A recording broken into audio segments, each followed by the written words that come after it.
Hello and welcome to Tales from the Vault. In this episode, we focus on family dynasties, of which in Formula One there have been quite a few. My studio guests tonight are more than qualified to talk on this subject. Please welcome the 1996 world champion and son of the legendary Graham, Damon Hill.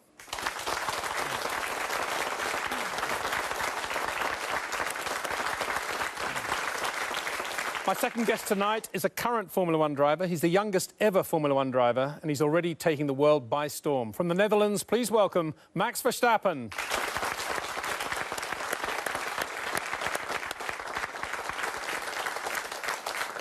And we are also joined by our very own Natalie Pinkham. She'll be taking questions for our studio guests a little later.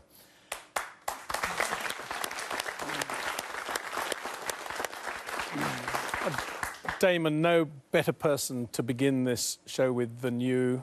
Your father won 2 world championships. You won the world championship as well.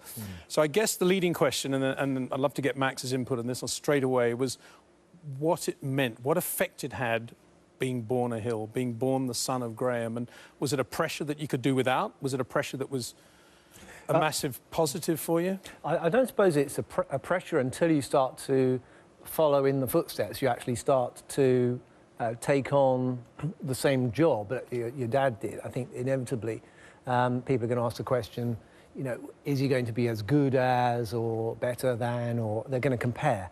And why are you doing it? You know, it seems to lack imagination, doesn't it, doing exactly the same job that your dad did. Well, you tried hard not to do it for a while, didn't you? I tried hard. I did motorcycle racing, which I thought was a big departure, but actually, if you think about it, it's going to the same racetracks and doing the same thing, pretty much. So it's obviously lots of things influence you about. I mean, there I am with a picture of me pushing Jim Clark. I thought it was the other way around, but anyway, I'm pushing Jim Clark.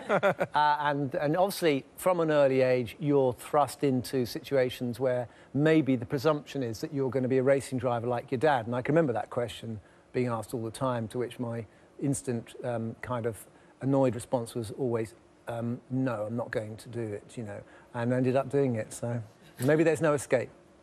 Before I just ask Max that same question, I'm interested to know, do you remember your father encouraging you or not encouraging you, or showing you model racing cars even, just trying to get you into the rhythm of it? Well, certainly not showing me model racing cars, but in those days it was very dangerous, and I don't think any father would have wanted their son to have done the dangerous job that they were doing. He actually did say that he thought I was too intelligent to become a racing driver, so unfortunately he was wrong about that. So I think he didn't want to encourage me. I remember distinctly a karting event we went to, just in a playground somewhere, in a fairground somewhere, and I wanted to go on these go-karts. And I can remember him distinctly being unimpressed by that, even though I was quite good. Now, let me guess, Max, it's the exact opposite for you. When you showed an interest in karts, I presume your dad was 100% behind it, partly because he wanted to have fun and race with you. Well, first of all, everybody thought my dad pushed me into it, but it was my first. I said, you know, I want to start and I want to go. And my dad basically said in the first time, you know, I don't want you to start right now. I want you to start later on. But then I started crying, pushing, and at the end I got my go-kart. So, yeah, it was in the family, of course, because from a very young age I was already on a go-kart track, just running around, cycling around, and my dad had a go-kart team back then. But you say it came from you rather than your dad. Can you remember the moment then and what inspired you to want to be a racing driver? Was it putting aside your dad and what he had done? Was it other drivers and watching Formula One on TV or whatever? Well, from a very young age already, I saw my dad driving in F1 and all those things together. Go-kart team, I was playing in the garage over there. Yeah, I think all those things decided me to race. And Damon, just going back to you in that respect, you say that it was a pressure in that, can you be as good as your father? But at the time that he was winning Indy and doing what he was doing and winning his second world championship, which you probably vaguely remember, is that something that made you very excited and drew you to this sport? No, it wasn't actually. I mean, I hadn't got any desire to drive a car when I was growing up. I wasn't... it's interesting you mentioned the karting, because I just gave the example of, and when I saw a kart, that was accessible. That was kind of like you can enter. That's your entry level with the sport. And I wasn't exposed to karting at all, and it was all basically Formula One. You know, I was exposed to the top end of the sport, and I think for a young kid, it's slightly intimidating and slightly a bit out of reach. So it wasn't easy access to it. And karting is you know, a lot of people won't have access to karting. You can get a football. Everyone can get a cricket bat and a football and tennis racket, but if you grow up near a kart track, I think it's almost inevitable. Every young person wants to have a crack at it. So, Max, now going back to you, how out of sync were you then in terms of when you wanted to start, which was as early as possible, and what your dad wanted? What was the meeting point, and what age were you actually when you first started driving a car? I was 4.5. And 4.5? Yeah, my dad wanted to start around 6, 7, because then you're a bit more experienced and you know what you're doing a bit better. But then, you know, I just kept pushing, and at the end got it and started basically a bit for fun in the beginning. And then at the age of 7, you start to do proper racing. So you've had a whole 4.5 then. A whole 10 years now of experience. Yeah. What about the name? The name, and again, this comes under the heading perhaps of pressure. Was the Hill name a help? I mean, what was it like at school for you, for example? Well, you're a little bit in the spotlight, you know, because of your dad, and so that has some consequences in that you can't just blend in with everybody. Sometimes people like to point it out, so you're aware of what's being noticed is, even if you haven't done anything to warrant it, you know. So I think that made me slightly circumspect about the power of a name, and the ability to actually establish yourself. It's more complicated because you know what is your work and what is just off your dad's. Because I remember when you started in Formula Ford, you were very much Damon Hill, and you weren't necessarily the son of Graham. I think that's how you wanted to. Well, that was the aura you gave off. Well, people would say to me, you need to leverage your name and to help you get sponsorship, and I was very uncomfortable about doing that because. You know, why should somebody help me just because my dad is famous or something? You know, I think that there's a conflict there in that. I didn't really know how to deal with that bit. And of course, my dad wasn't around then. My dad died when I was 15, so when I started racing, I didn't have his ability to be able to say to me, you know, actually, this is how you deal with that. Don't worry about this, or don't worry about that. So it's nice to have your dad around, I would think, to be able to give you a little bit of advice on those things.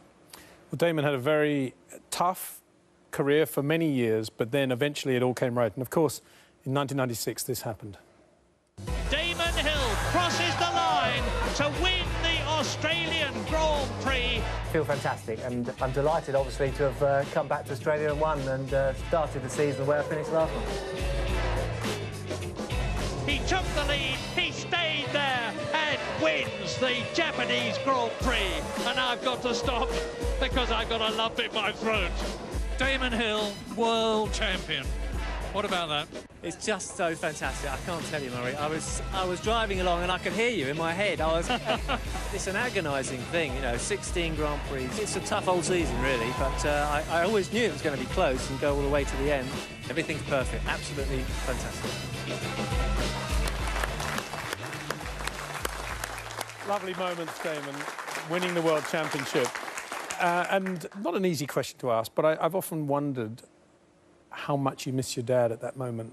Yes, of course. I mean, you know, that was why Murray said, you know, it's the old lump in the throat moment, because people certainly, Murray's generation knew my dad quite well, and he was a big character in our society.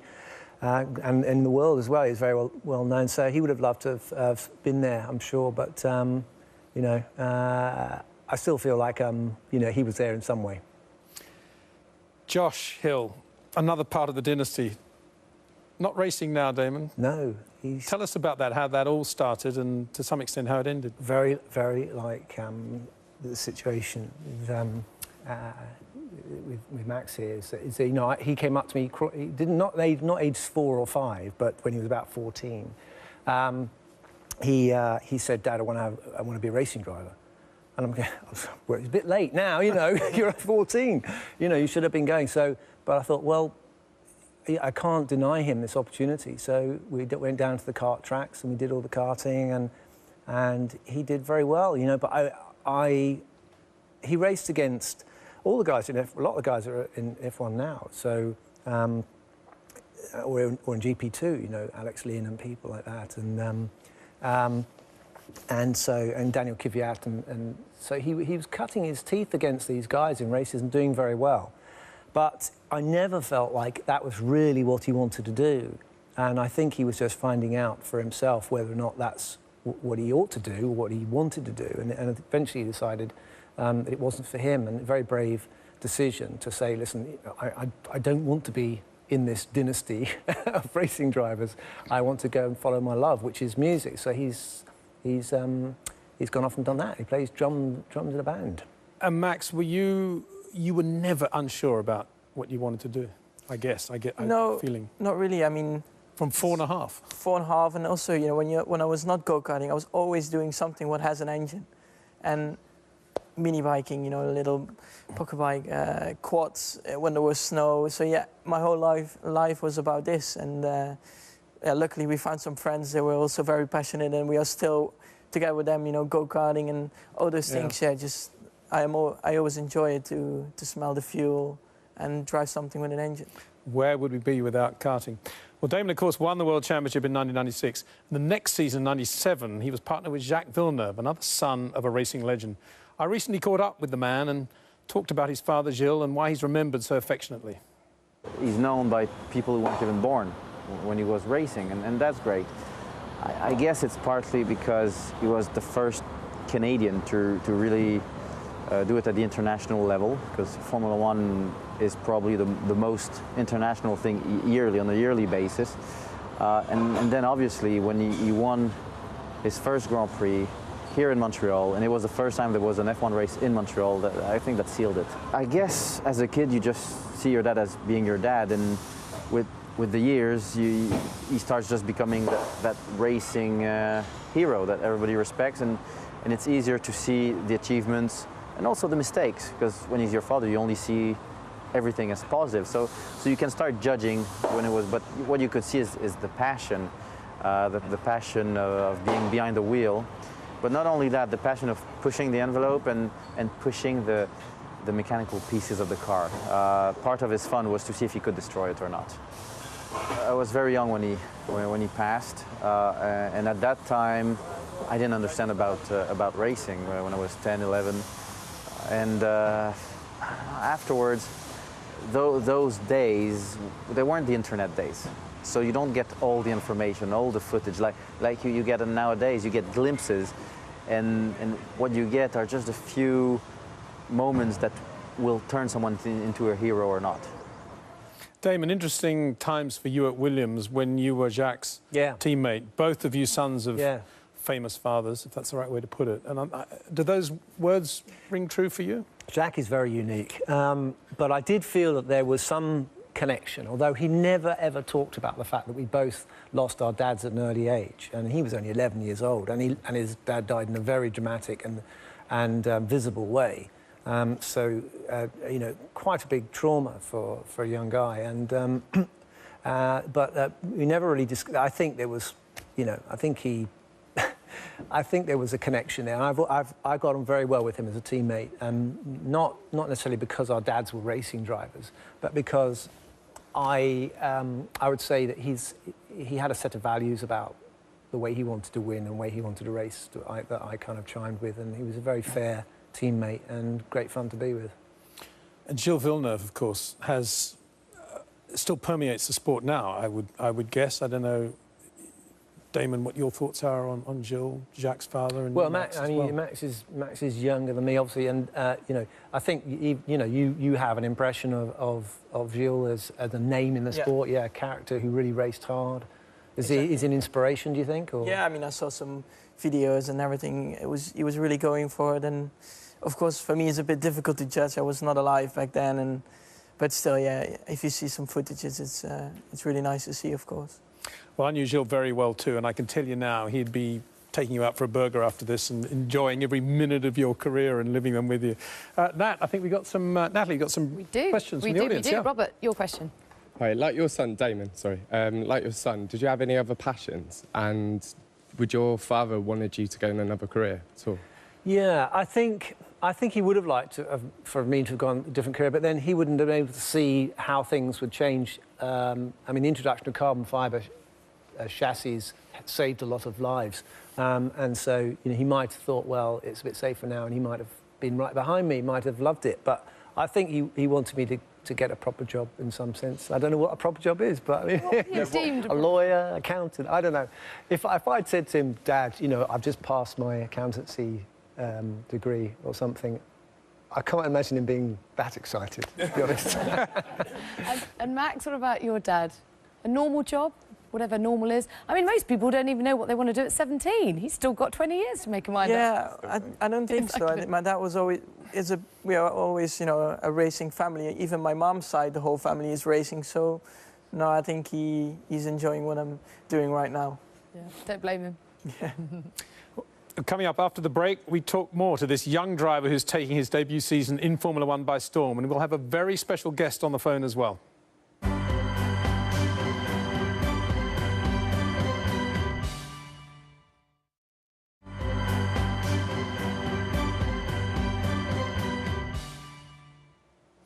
Welcome back to this Family Dynasty special. Right, unless you've been living under a stone for the last year, you'll need no introduction to this new talent that has exploded onto the Formula One scene. We're going to give you one anyway. That Verstappen boy will be in a World Championship winning team before he's 20. Here goes Max Verstappen again. We've got a megastar on our hands in the making here. Oh, there we go. Down the inside. He's turning into a star in Monaco this year. Is young Max Verstappen.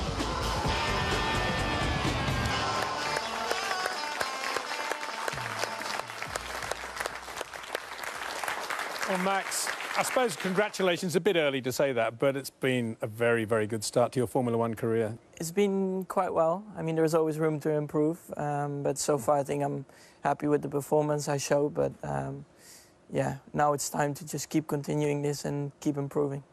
Which you could do, because you're with a very good team, and we have some more updates coming, I think, in future races. Yeah, for the next race we have some updates coming, so hopefully that will bring us some 10s, and especially in Austria we will need them because of the long straights, but we'll see. I mean, the car is performing already really well this year.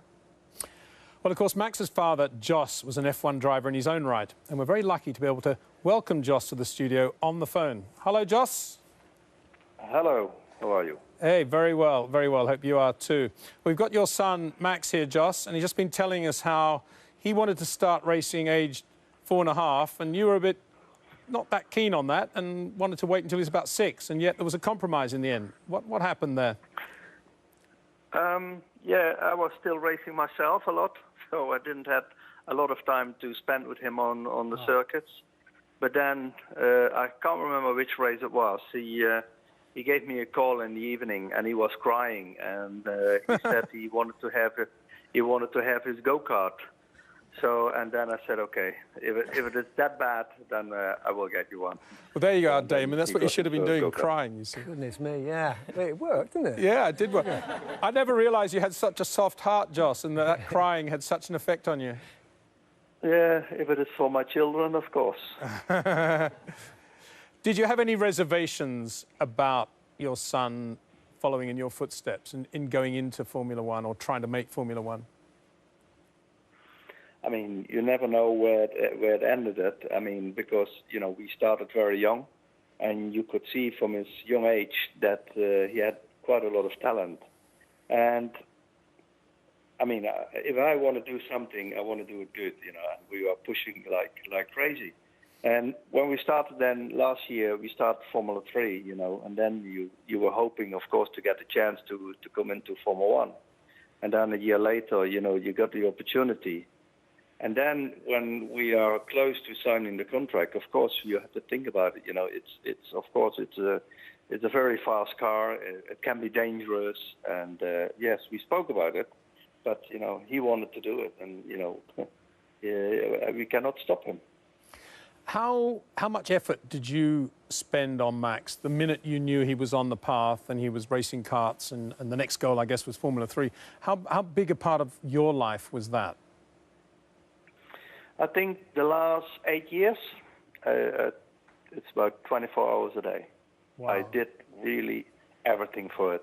I think I make, you know, I did probably 600,000 kilometers in a car or in a van to go to all the circuits.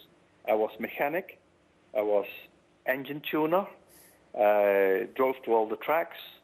I was a sponsor. You know, I did all I had to do. I did.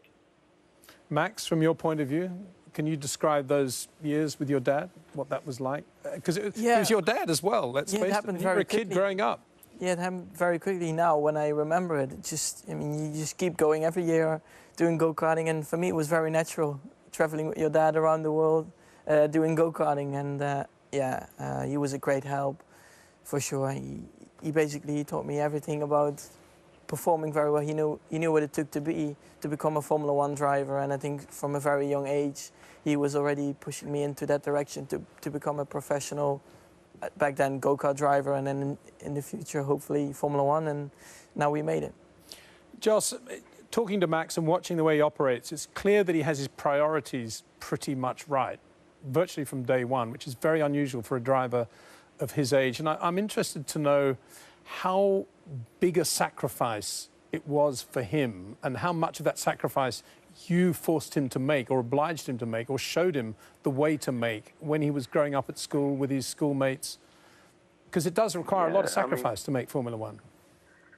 Yeah, normally it does, but his life is only about racing. When he comes back home, he was always talking about racing. He was watching the racing on television.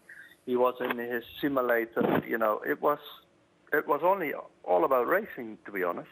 So for him, I don't think it's too much sacrifice. I mean, because that's what he loves to do.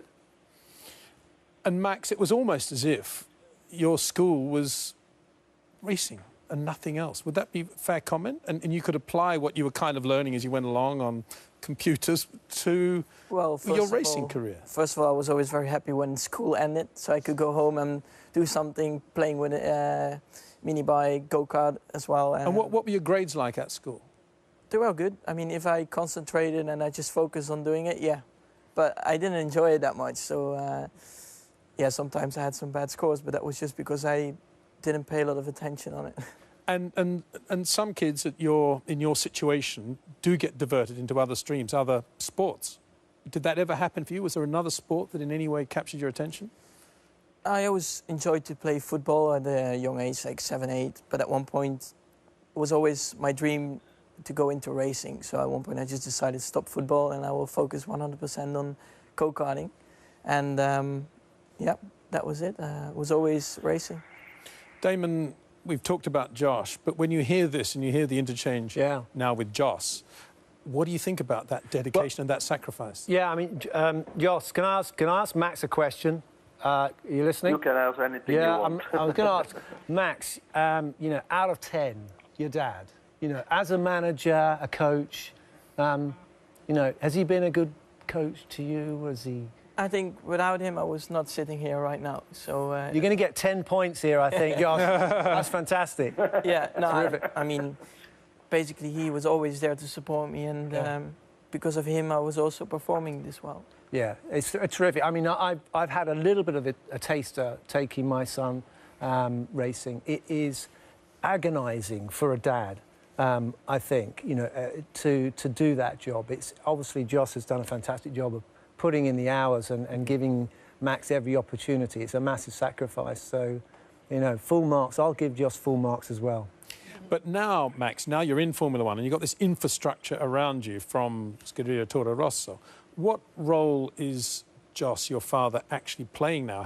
What is it like? What is the synergy now?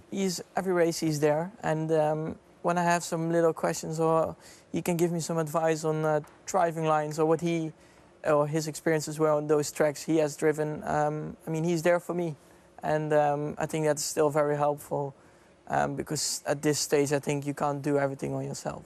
And that's a very unusual relationship, I think, Damon, so far as drivers and fathers go. We see a lot of fathers in motorsport these days, but this one seems to be pretty tight and pretty good in every respect. Well, I suppose it's unusual in that Jos has had a Formula One career as well, so he really does know what he's talking about. And there's been, I mean, Lewis's dad, Anthony's not had a driving career, but it's a big change, I think, in our society now, where dads and mums get involved in their children's activities and support them right the way through.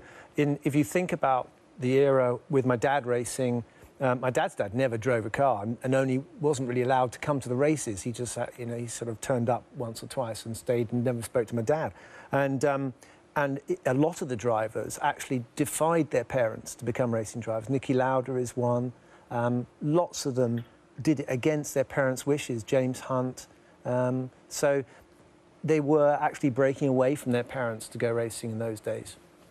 Jos, another question to you. Max inevitably has some critics, as we all do in life, but he's more in the public eye than most. How is he handling that sort of pressure? And in general, how does he handle pressure? That was basically in in Canada, and I think he's handling it very well. He doesn't get very excited about it. He just let things happen and concentrate on the job he has to do. So for me, he's fine with it.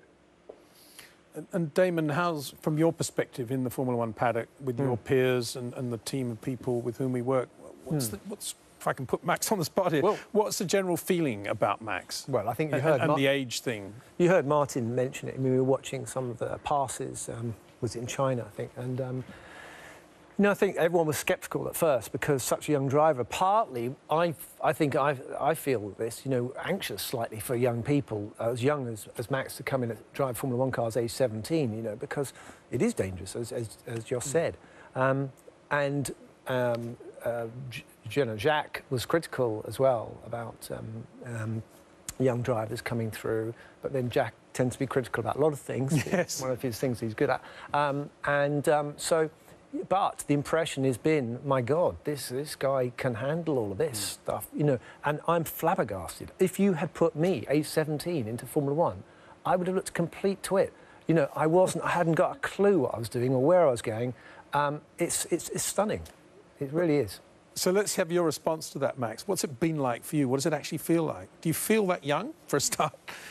Well, it's a bit difficult to think about that. I just drive it. I mean, that's what I like. I like to drive it on the limit. And the first time I was in Suzuka, I was a bit surprised by the speed. But then Red Bull, they said, well, we just build it up slowly. We give you some practice sessions, and that's what they did. They gave me the test after Abu Dhabi, and then you get, quite quickly used to the speeds. And I think that's the first priority, just get used to the speeds, and then you can start to push. Spoken like a true racing driver, is on top of his profession. Jos, thanks so much for joining us. One final question before you go.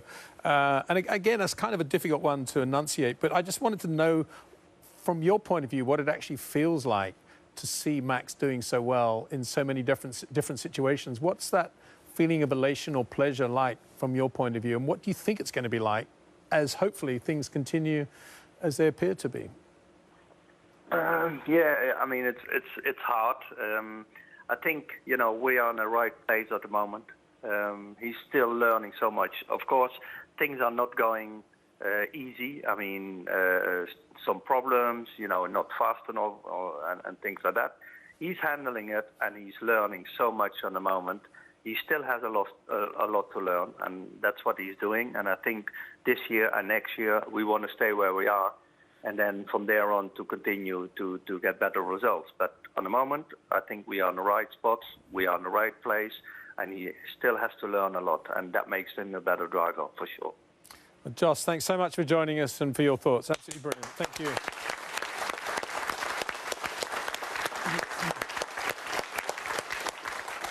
And now, Natalie, I believe you got some more questions from the audience. Yes, indeed. Ahmed, your question, please. Yes. Hi, Max. Hi, Damon. I know that it's, none of us wants to disappoint our parents. And for you especially, your father is always with you in the garage and everything. Do you feel like you not only have the pressure to satisfy your expectations as a team, but also making sure not to disappoint your father, and it may alter your driving a bit, no? To be honest, not really. I always think, like, more than your best you can't do. And I think that also takes a lot of pressure away in general. And yeah, I think I enjoy it when my dad is there. It feels like he has a kind of, I don't know, control over the situation, or just watching you, and that's what I like. Good answer. Thanks, Natalie. Well, coming up after the break, we'll look at even more family dynasties.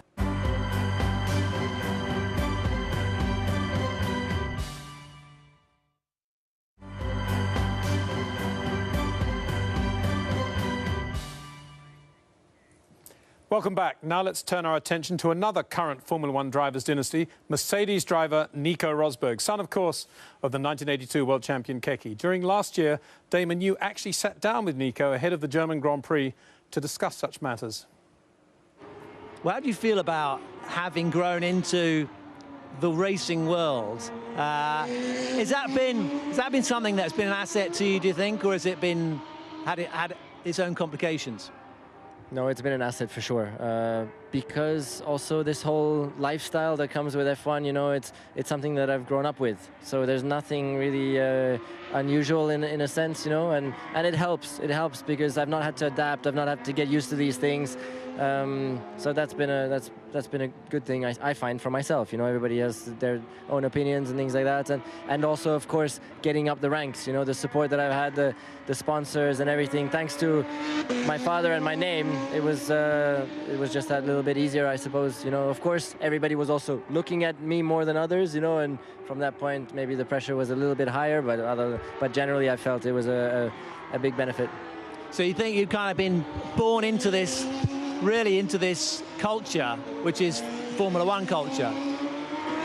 Yeah, Formula One, traveling a lot. You know, also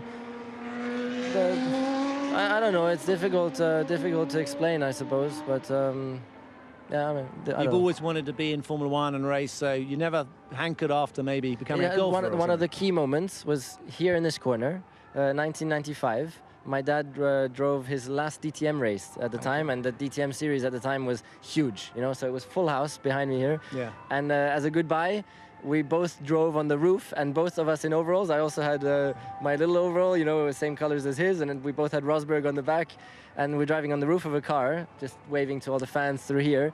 And then I looked at it and I was like, gee, this is, you know, this is it. I really want to do this one day. This is amazing.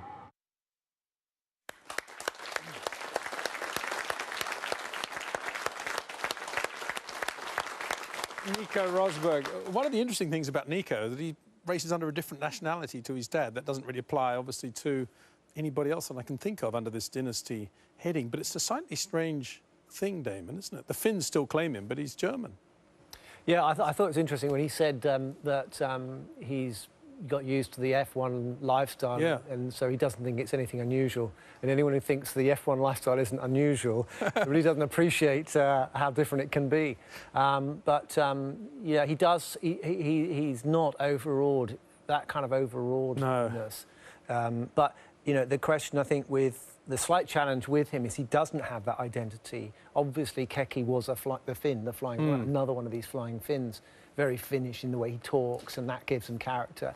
And I think, but maybe that's made it slightly easier for him because he hasn't had to follow that direct Scandinavian path. He can be a bit more of his own man, even though obviously he as we can see from his chat with you, he's massively in debt to his father. And yeah, I think, but he's done his own thing a little bit as well, and I think he's established himself. But this whole business of having a following, I mean, you just wait when Max wins his first race, which isn't going to be long away. You know, the Dutch army are going to descend upon, if they're not already on their way, because Jos had a massive following, a heavily devoted following to him. To me, it's astonishing how well you've adapted at such a young age, and I think all credit to your father. Now he's not on the line. We can say, you know, he's done an amazing job with you. Another family that's definitely a dynasty, it's an interesting one to discuss, though, is Brabham. The name is omnipresent in motor racing in so many eras, and even today, and it all started with Sir Jack Brabham, and then Jeffrey, David and Gary, and then their sons now, and so it goes on. But there's a difference, and that is that you could argue the young grandsons are not perhaps getting quite the same support that a Nico or a Max got. And that's where it's interesting, Damon, to get your take, I think, on how much a father can push a young son through karting and through the levels that really matter to get to Formula One. Well, you know, it's expensive, isn't it? I mean, so, you know, sadly, you know, a lot of people desperately want to help their young boys or girls compete in our sport, and they you know, put the house in you know, remortgage the house, they spend a fortune.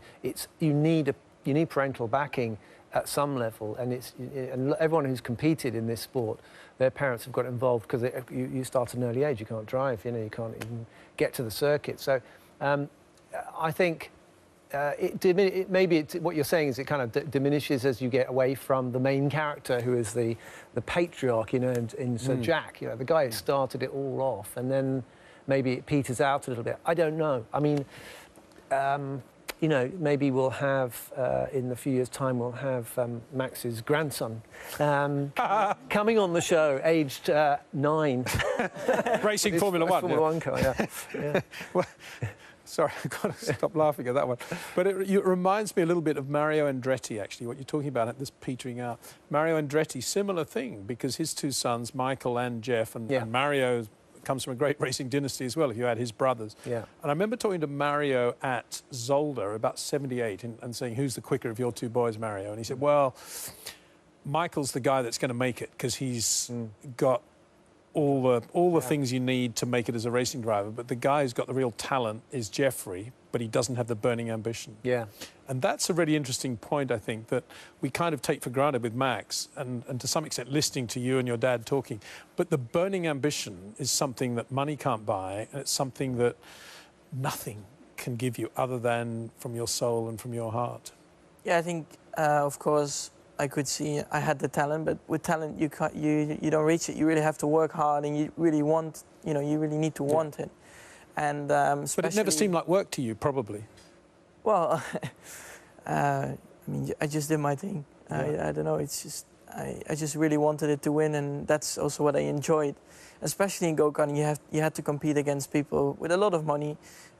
They could afford the best stuff, but at the end, I did it together with my dad, build our own engines, and we could beat them. And that's, I think, also a bit of a special feeling at the end.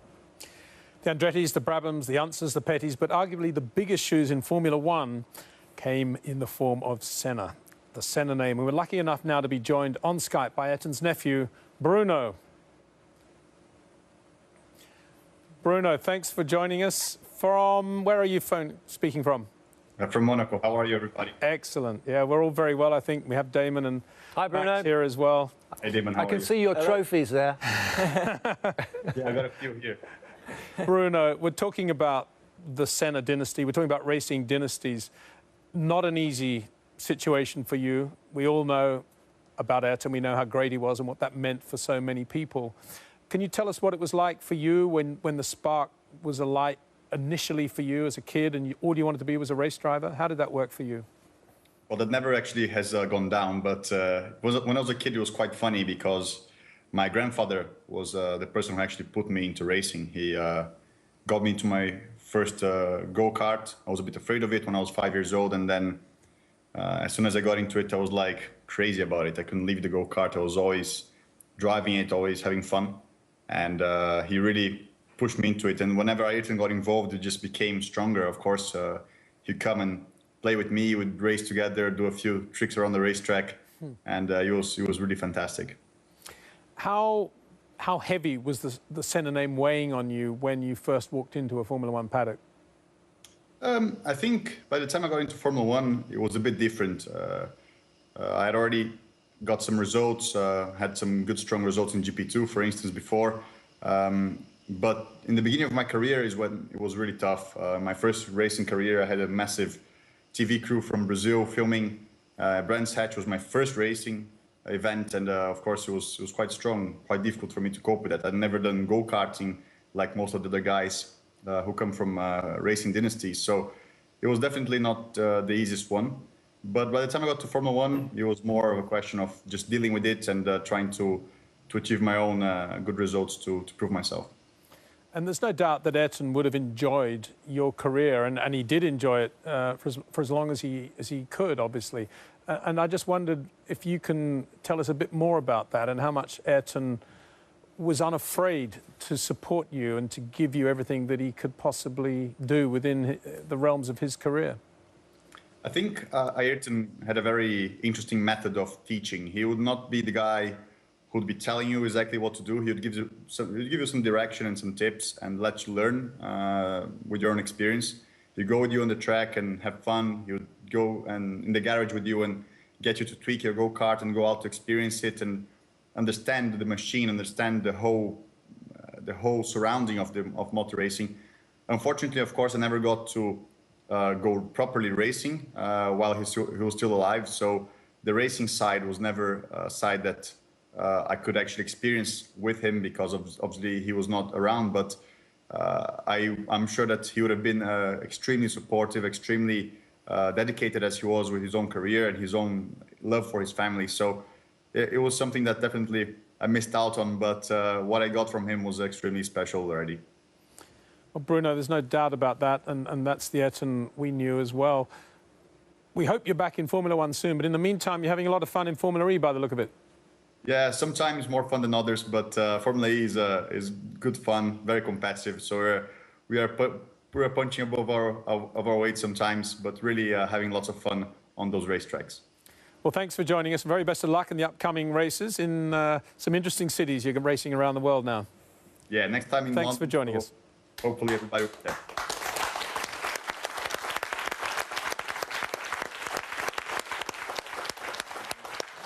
It was interesting, you used the word fun. You know, he raced with Ayrton in karting and they had fun, and I think that's really important. Yeah. I mean, lots of people are out there now, families with their kids who want to go racing, they come up and they say, you know, they want to be a racing driver, they want to be Formula One. Yeah, everyone would love to be, you know, in the limelight and all the rest of it. But if you're not, you've got to want to do it. And I get a sense with Max, he really wants to race. He loves racing, and that's so crucial. Well, you have to keep enjoying it. That's the main thing. If you don't enjoy it, also the results at one point they will drop off, and at one point you will stop. And what about your dad? Does he get into the karts quite a lot still? No, last time was I think maybe 4 or 5 years ago. Sometimes he does like 2 laps, 3 laps, just to have a feel, but not like a proper test day or something. Is there any thought in your collective minds of perhaps trying to do a race together at some point? Well, maybe later on in Le Mans or something. That would be, I think, something quite cool to do. Is that something that you thought of at any point with Josh Damon when he was racing? Well, he insisted I did some of the kart racing that we did earlier on. He wanted me to go and have a go, so I had to get back in a kart and have some races, which I dreaded, quite honestly, because you know, once you decide to stop racing, you've made that decision, so actually you sort of drag yourself back into it. I think it's harder. Love to have seen you in one of those, Damon. Natalie, I think we've got some more questions. Yes, indeed. Your question, please. This for Damon. If your dad was still with us and he'd gone into team management or was an owner, would you have liked to drive for him? And do you think it would have been a lot of extra pressure? Yeah, I think it would have been very difficult to be in the, you know, to actually be in that situation. I think that would have been one of the things you probably would try and avoid doing. I mean, you'd like to think that you could be justified in being in that position if he was running a championship-winning team and he was to choose his own son. I mean, the question would always be whether or not I'd be getting better equipment than anyone else, and so it would be really awkward. I just don't think it wouldn't be a good situation. OK, we've got another question over here with Matt. Your question, please. I had a question for Max. You're obviously still so young at the moment, 17, probably got another, say, 20 years maybe in the sport at the top. I mean, have you set yourself a goal like in 5 years I want to get within my first win, or in 10 years I want to have X amount of championships? Have you set yourself like career goals yet at all? Or? To be honest, not really. I just focus on the season I have right now and also the upcoming season. And from there on, yeah, I mean, then you create some chances and you open doors, and I think hopefully in 5 years I can be in the fastest car around. And then, of course, if you have the fastest car, you can win races, and if you win races at one point, you also win the championship. Again, spoken like a true racing driver. You sure you're not 37 already, Max? I'm not sure. 5 years, you'd be 22 then. I mean, Damon, sum this boy up. He is amazing, huh? No, I think we've all been impressed. We've really been impressed. And the thing that impresses me, not just by Max, a lot of the young drivers that come into Formula One now, is how mature they are, how easily they cope with the attention, the media. I mean, you put a camera on me when I was coming up through the ranks, and I sort of, I just wanted to hide. And they're just adept and proficient in all sorts of directions. Max has impressed us, as is his teammate Carlos Sainz as well. He's another son of, if you want to call it that, with his dad being a rally driver. So they all know the game, they know the score, and it's very impressive. Camera on you, Max.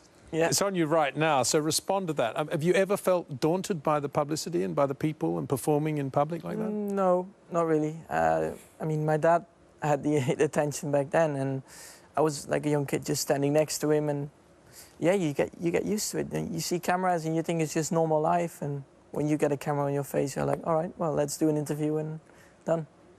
And I think the other point that perhaps is a closing point is that these days a lot of young people say, when they're asked what they'd like, what is their ambition, they say, I'd like to be a star, I'd like to be famous. Yeah. Yet that's what we're saying, that is not what No. the Maxes of this world are out to achieve. And your point is that as soon as that becomes your goal, that's when it becomes very, very difficult. Yeah, so we have a culture, don't we, really, of wanting to be famous. And it doesn't matter whether you can be famous cooking or, be a dog on television or some bizarre thing. You can be just anything to get you fame and recognition. But the important thing with our sport is that people who are in it want to be racing drivers. They want to race and they want to win.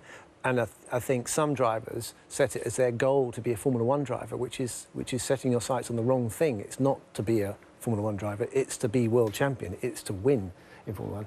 And I definitely think this guy is going to win in Formula One day. And Max, your closing thought, autographs, publicity, is there ever a moment when the Max Verstappen out there that the public see is going to be different from the real Max Verstappen? How do you keep a hold of that situation? I think it's very important to just be yourself all the time, and that's what I try to do. I mean, sometimes it's a bit, you can't really be yourself all the time because you get dragged into things and it just all happens very quickly. But at the end, I think when you try to stay yourself, you will achieve the best results. More wise words from Max Verstappen. Well, sadly, that's all we have time for. It's my thanks to Max and my thanks to Damon Hill for coming in and for you at home for joining us. Goodbye for now. See you soon.